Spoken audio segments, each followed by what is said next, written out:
the video that goes along with what the instructional coach posted on how to make IXLs gradable in EpicEd using a bulk feature so you don't have to make them gradable one by one.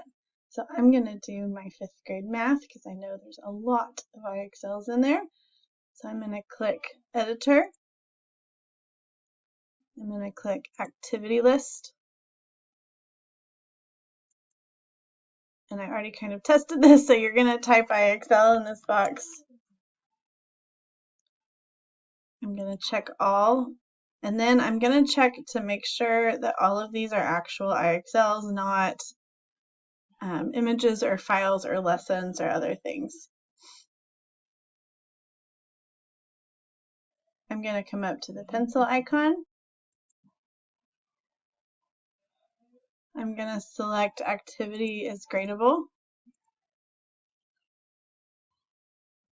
I'm going to allow comments because this way, for my students, this way they can screenshot what they got or what their score was on that IXL, and they can easily copy and paste it into a submission box for easy grading. And then I'm going to come down to the I understand. And then I'm going to click update.